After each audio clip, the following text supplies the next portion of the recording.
Hi guys, this is the second day of our Taiwan rides. Dito nga pala kami nagpalipas ng gabi sa may campsite malapit lang dito sa may boundary ng Tainan at Chiayi. Well, dito nga pala pinaprepare namin yung charging port ng aking motor para habang nasa biyahe pwede akong mag-charge at hindi malowbat yung cellphone ko dahil ginagamit ko din ito for Google Map. Maya-maya lang din nang maayos na namin ay bumiyahe na kami patungong Chiayi. Dadaan muna pala kami sa may high hill. Grabe yung luwag ng kalsada mga guys, napakaganda at napaka-pleasant lang ng biyahe. Nasa likuran lang ako ng mga kasama ko. Hindi naman kami masyadong mabilis at talagang chill ride lang ang aming biyahe. Makalipas ang 40 minutes ay nandito na kami sa may part ng high hill na kung saan dito kami magpipicture or stopover. Sikat din pala itong pasyalan na ito at maraming mga kababayan nating OFW ang pumupunta. Wala pang masyadong maraming tao sa mga part na to mga guys at nakita namin yung mga kababayan natin na nagpunta rin dito. This is a great experience din na makapunta dito sa lugar na to.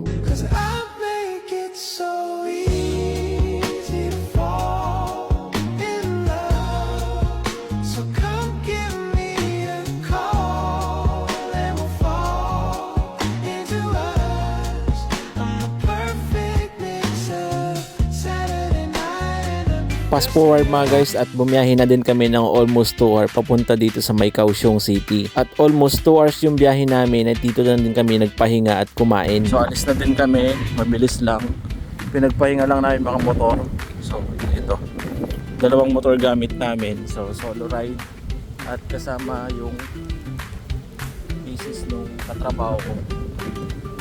So maganda dito guys, presko tapos may mga picturean din like Ang next destination namin is sa may Puguangshan Buddha Museum, which is pagdating namin dito mga guys ay nakasara at hindi sila nagpapapasok, kaya dito na lang kami sa may labas nagpa-picture. Bumiyahe ulit kami ng almost 30 minutes para puntahan yung Dragon Tiger Pagoda. Dito lang din yan sa may Kaohsiung City. Alam nyo ba guys na dito sa may part na south ng Taiwan ay napakaraming pasyalan. Madaming ang pwedeng puntahan lalong lalo na kung merong sariling service like kotse or else kung meron ka may sariling motor. Pinasok namin yung loob ng Tiger Pagoda at ito yung nakita namin sa loob. Napakarami ding mga kababayan nating Pilipino ang nakita namin at talaga naman na sinusulit nila yung vacation dito ngayon sa Taiwan. Shoutout nga pala sa kababayan natin na nasa likuran ko. And this is the exit of Tiger Pagoda. Napakaganda nga at talagang Taiwan vibes ang datingan. Sunod naming pinuntahan sa may tabi lamang ang Dragon Tiger Pagodas is sa may Rebulto ni Confucius. Lakad lang kami ng mga almost 3 to 5 minutes para mapuntahan ang lugar niya.